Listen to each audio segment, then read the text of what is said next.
Welcome back. I did say this was a big weekend for African writing, both because of the Royal African Society Festival taking place at the School of Oriental and African Studies, but also because the Caine Prize will be awarded on Monday evening.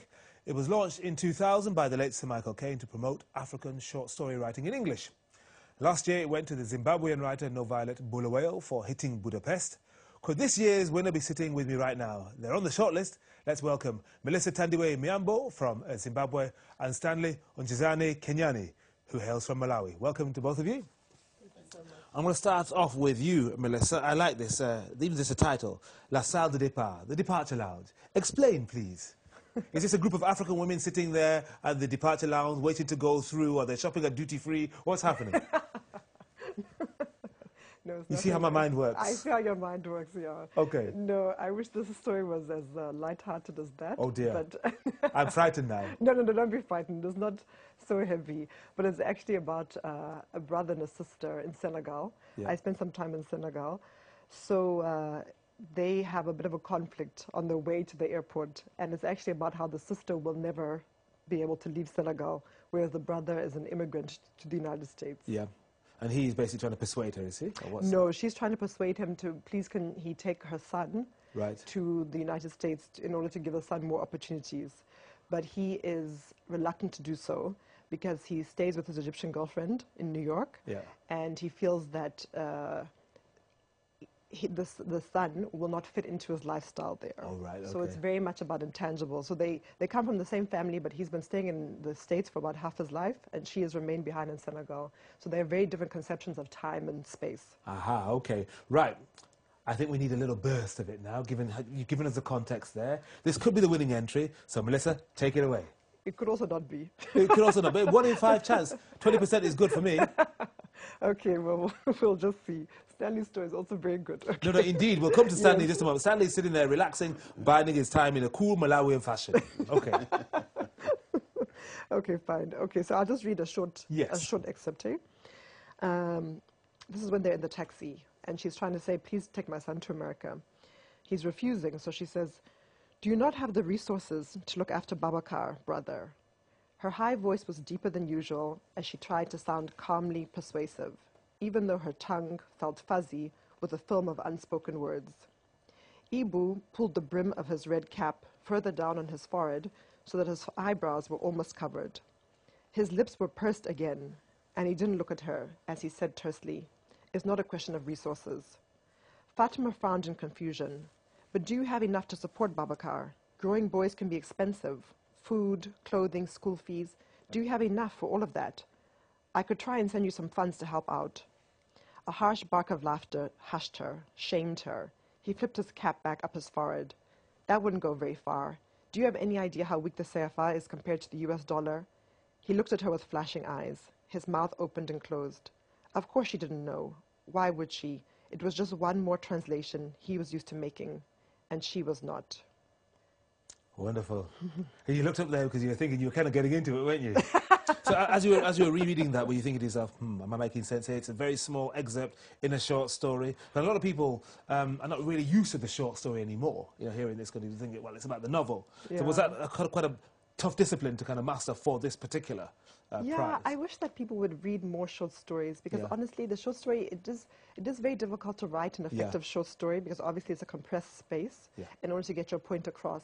But with modern life, this is really a story about the conflict between the modern fast-paced life and the individualistic capitalism that most of us who, especially if we've immigrated, have subscribed to, and a more communally based society, a more traditional, for lack of a better term. I don't like the term traditional very much because it's just overused. It doesn't mean much. I know.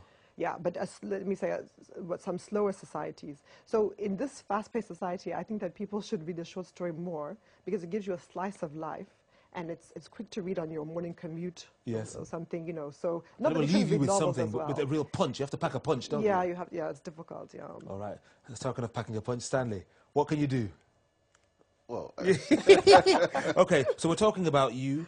Love on Trial, that's the name of your, well, can we call it a novella, a short story? The short story. All right. Set the scene and then give us, a minute or so. Okay, fine. This is a story about a man who's been found to be in love with another man. Right. That's the long and short of it.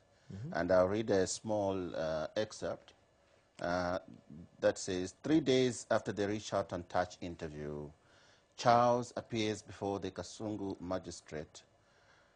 He goes through a speedy trial. The Center for Human Rights and Rehabilitation, a non-governmental organization, has provided him with a lawyer free of charge. The state has one witness, a sober version of Mr. Kachingwe. Charles has no witness. Judgment is delivered on the 5th day after the commencement of the trial. Charles is sentenced to 12 years of imprisonment with hard labor with an option of a fine. In passing this sentence, the magistrate has taken into account the key mitigating factor that Charles is a first-time offender, which is why the sentence is lenient. The convict is free to appeal against the ruling in 7 days. The court rises. Charles is handcuffed and taken through a celebrating crowd outside to a Black Maria while his mother collapses. His father, silently kneeling next to his wife to comfort her, refuses to talk to any reporters. Before being pushed into the van, Charles turns to the horde of television cameramen and journalists and flashes a V for victory sign. His face is grim. Wonderful, Stanley, wonderful. So now give us the broader context of that then. I mean, because I remember, was it earlier this year or last year? I think it was last year. Malawi was threatened with the withdrawal of aid by Britain, by David Cameron, I think that the Commonwealth Heads of Government in Perth, if it did not try to dismantle anti-gay laws. Is that right? Is that part of the...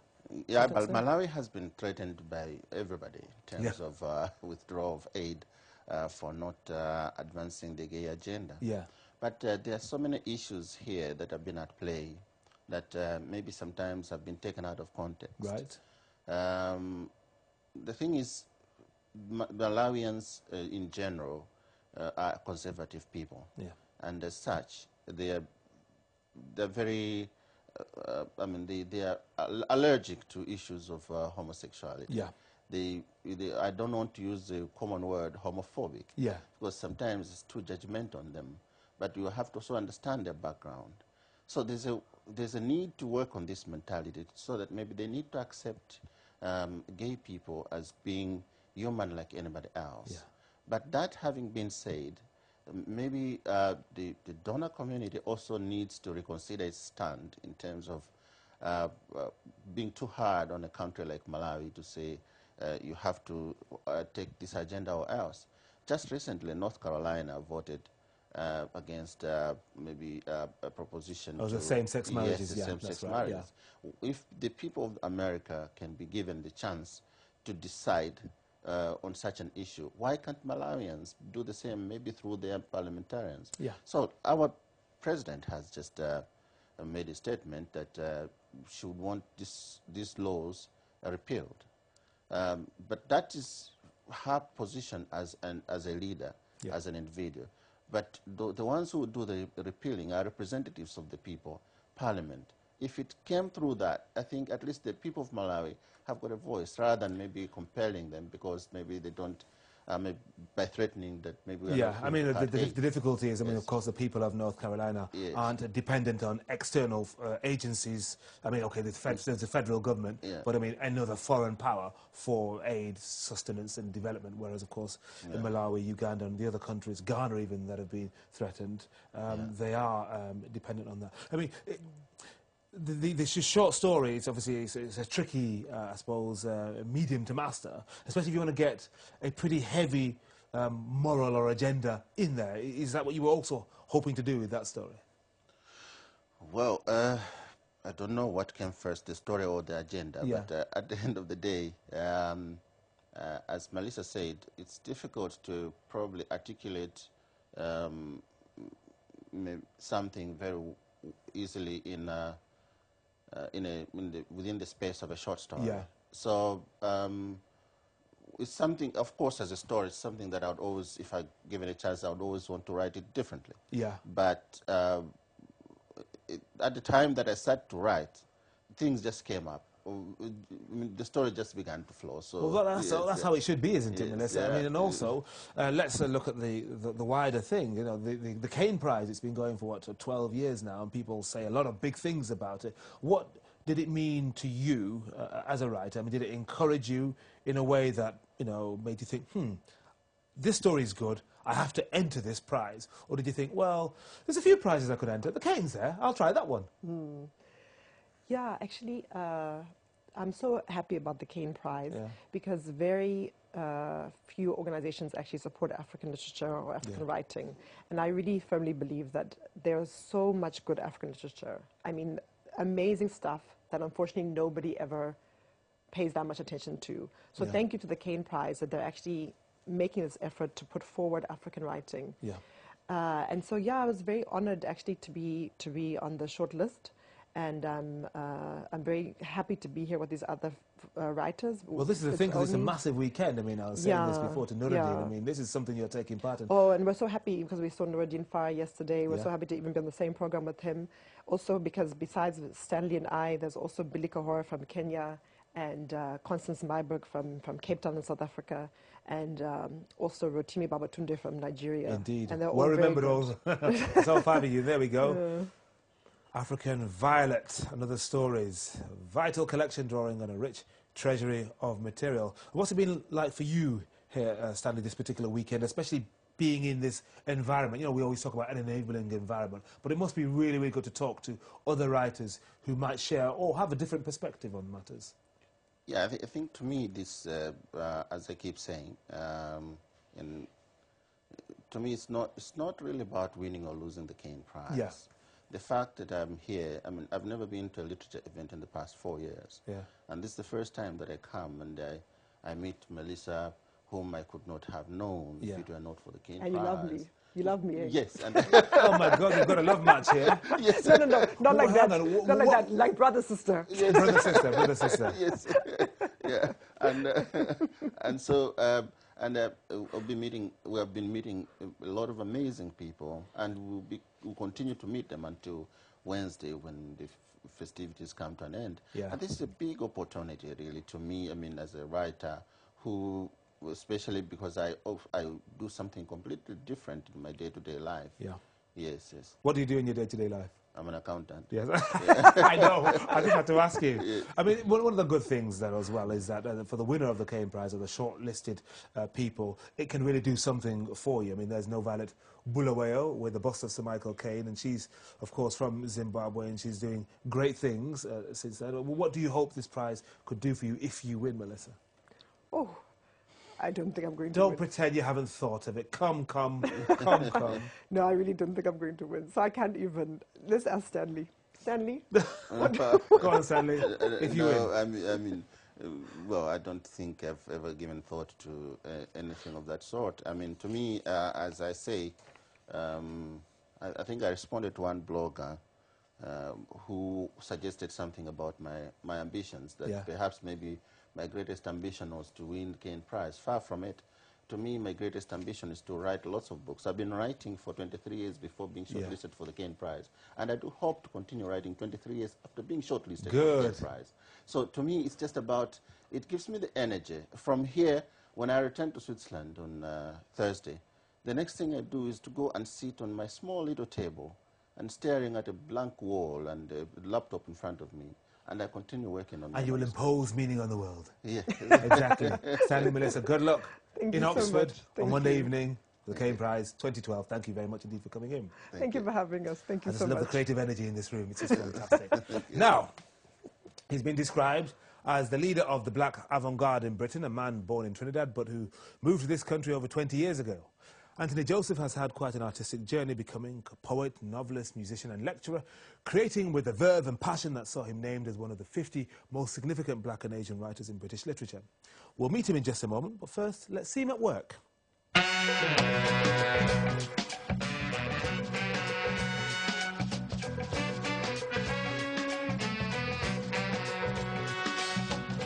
The sunlit sea of her lips are the terracotta waves of wonder. Her easy breath blows from the deep end over the beaches. And when I see her face in the fading light, the surface of her skin burns bright. The water runs down from her eyes and flows like a river. She is the sea to me. She is the sea to me. She is the sea to me. She is the sea to me. No single ship can navigate through all the secrets. No simple wind or hurricane can overpower. But then I hear her cry in the blue of night. And there's sorrow and salt in her eyes. The sea grapes of her heart fall lightly to the seashore. She is the sea to me. She is the sea to me. She is the sea to me. She is the sea to me. Anthony Joseph and his Spasm Band in the Badlands of Nantes in France. Welcome to the programme. Hi. I like the name, Spasm Band. It gives, it conjures up images of a kind of like jerky, spasmodic That's right. kind of movement. Explain. Well, the actual name comes from two sources, actually. You know, I grew up in Trinidad. I grew up going to the Baptist church, the spiritual Baptist church with my grandparents. Yeah. And in that church, it's a church that's, you know, it's coming from the same family of, you know, West African voodoo and Santeria and whatever. So people in that church would catch power, as they would say, and they would speak in tongues, and they would spasm, they would shake. And they would usually do that when the hymn singing and the chanting reached a particular high point, the pinnacle.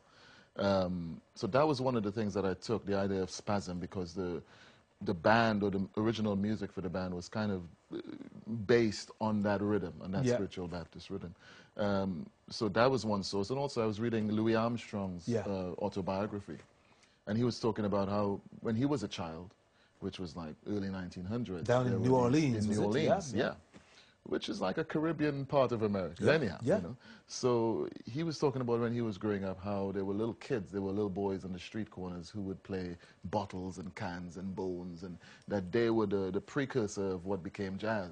And they were called spasm bands. So, you know, that's where I took it from. I like that, and I also like this term, voodoo punk. Some people have described it as voodoo, but the voodoo you've talked about West Africa there, and the punk. Explain. Well, I mean, that's a journalist thing. I never gave it that name. You haven't rejected it, have you? No.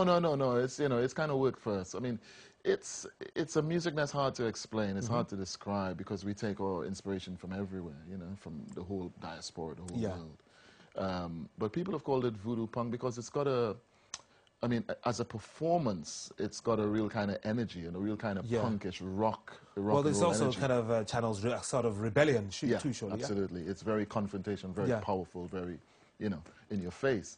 And also, it's some of it is quite spiritual and quite deep, you know. Is this what you're here to do as an artist? Because we've been talking literature and talking about Nuruddin and you know, Melissa and Stanley and what moves them. Are you here to confront everybody? No, not at all. Not at all. To challenge everybody? You know, yes, in a way, because I think as a poet, your job is to challenge people, you know.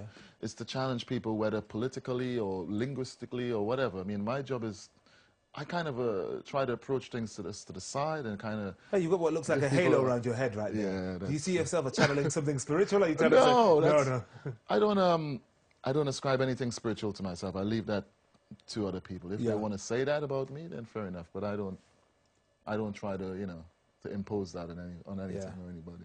Now, I'm just thinking about journeys. I mean, you've been in this country for the last 22, 23 or so years from Trinidad. That's right. But for you, it starts with the word, with the poetry, as opposed to the music, because you've done several different things. Talk about the history of the poetry. I mean, is that where it comes from the Trinidad and the Baptist experience? Where does that come from? Well, you know, the poetry is the main thing that I do. It's what I consider myself a poet.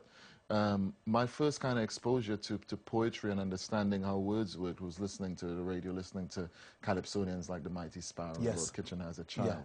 And that, at that time, kind of awakened something in me that made me want to write, made me want to do a similar thing with words. But at the same time, I think, you know, being a poet, I think people are born poets, which might be a very controversial thing to say, but I think if you look at the lives of poets, something happens in their very early life that changes the way they look at the world, changes the way they look at language, you know. Something traumatic maybe, you know. And I had that experience as a very, very young child, and that kind of made me very introverted and very focused on words and how people were using words, and that was the origin. Oh, so you were writing as a child? Oh, yeah, yeah. I started writing poetry probably about 8 or 9, you know. It wasn't very good poetry, but I was writing. What were you writing about? At that time, actually, I started writing songs. I started writing lyrics. Yeah. So I was listening to a lot of music, and I started writing my own lyrics to songs, you know. Yeah. And that, as I grew up, it became about girls, and, of course, you know, and then it, you know, the more I wrote, it became, you know, about music, or about just, you know, stuff going on in Trinidad, you know. And it evolved, you know. Well, you've been in the UK since '89, and you've got a number of albums that you've obviously composed, and poetry collections. First one, Desafinado, 1994. Then Terragaton. Okay. You love these names, very odd names. And then Birdhead Song. Yeah, Birdhead Son. Yeah. Let's hear from that. Birdhead Son. Birdhead Son. Yeah. Yeah, I was going to read you something from there. Beautiful. Want me to do that? Okay. Yeah, why not? Let's hear from that, yeah. Birdhead Son is a very autobiographical work. It's an attempt to write an autobiography in verse. And I'm going to read something which is about my mother, who passed away a few years ago, and about my sisters, about a woman in the family, essentially. I was at a kind of a family gathering the last time I was in Trinidad, and all my sisters were there. I have 4 of them, and I was watching each of them, and they're all at different stages of their lives. Yeah. It was just very moving, very powerful moment. So this doesn't actually have a title. There's a couple words, I don't know if I should explain them. Or okay. Okay, so a Jack Spaniard is a type of wasp that we have in Trinidad which stings you. Right. Very vicious sting. A horner man is a bit of an interesting thing. A horner man in Trinidad is a man that your wife or partner has an affair with. Right. He's called a horner man because the idea is that he's butting you with his horns out of the way. You're being cuckolded by him. That's exactly. Okay. So, Jack Spaniard nest, wrap up under galvanize, cross-cut teak, appropriate to this weather. A horner man beeps. Fish man, fish hand with scales and plastic flowers, and the pink, thick drapes. All these hills are home, all these cliffs and holy mountainsides, holding on to my people, and my people holding on to me. And sudden so the rain came, bring down hard on the hills of mist of ghosts across the hillsides, coming down on these shacks, on these hills my mother suffered in, hills of ghosts across the mist of hillsides coming down, and the ocean calling me, away from the Rio valleys and the all-night gospel radio. My sister, with the sling of love, my sister with banana bread, my sister with the catch-ass shack, what breaking down, my sister with the horner man, my sister with the kente cloth, my sister with the tenure track, my sister with the muddy gust of tears. And oh mother, who art in heaven, with the arclights and the wooden crosses, I see her coming up Chitman Drive, in the stinging rain. Beautiful. Good. And when you read that to your sisters, what do they say? They're very moved by it. Are they? Very moved to tears, yeah, they're very moved by it. Very moved by it. Yeah. When you go to Trinidad these days, and you look back at the life you could have lived there, and you compare it to what you're doing here in the west of Europe and Britain, whatever, what do you think? That's a huge mental task, you know. But it is. That's why I asked you, because tough. I often wonder what would have happened if because I was born and raised here in the UK, and then I could have been born in Ghana, and I wonder what about the life I could have lived. Yeah, I think I would have still been a poet. Yeah, because I think that's my calling in life. I think that's what I do. You know, I would have still been a poet. I probably, well, who knows? You know, in Trinidad, the opportunities for poets as a career are very slim. So I could only assume that I would have been still there, doing a 9-to-5 like everybody else, and writing poetry on the side, and, you know, just living as a Trinidadian. You know, Trinidad is a very hedonistic place, so I would have been enjoying, you know, going to the beach and partying and, you know, whatever, having a lot of material stuff, nice. I would have probably done that.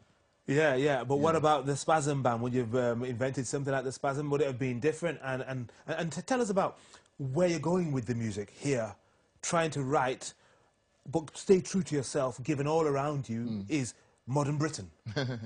Well, you know, it came out Braithwaite, who's a poet from Barbados, said to me once that you only become a Caribbean poet or Caribbean writer until you leave the Caribbean. Yeah. And I find that now, you know, I've been away from Trinidad, you know, living here for 20-something years. Yeah. I find that I'm more Trinidadian now than I was when I lived there. I find that I find that I write a lot. I'm writing a lot more about Trinidad, and I'm more conscious of it in me as a spirit, you know. And yeah, so I think that will continue, you know. I think that gets to a point where you reach a point where you have to shift and move into something else. Yeah. That hasn't happened yet. For me, I'm still a Trinidadian. Beautiful, beautiful. And you're an African too, of course. Of course. You've taken part, was it Africa Utopia this weekend or something? No, I was part of the Poetry Parnassus. Poetry Parnassus, yes. I was representing Trinidad in that. That was amazing. Beautiful. And for people who've been awoken to the qualities of Anthony Joseph today, where can they find out more about you? Well, I've got a website. They can go to anthonyjoseph.co.uk, or they could just Google me. I'm all over the internet. You know, my record company is called Heavenly Sweetness. They could Google them, and they could get the records. Amazon, the usual places. Beautiful. MySpace, Facebook. It's a pleasure to have you here, okay? Thank you for having me. We'll have you back, you know. You were good. Thank you. And that's it for another week of Shoot the Messenger. Don't worry, you can catch it all again online on voxafrica.co.uk/SCM, or catch the repeat right here on Vox Africa Television. You're welcome to like us on Facebook and follow me on Twitter. I'm at Bonsuman. Many thanks to our guests, Nuruddin Farah and Stanley Kenani, Melissa Tandiwe Myambo, and Anthony Joseph. Till the same time next week, thanks again for watching, and goodbye.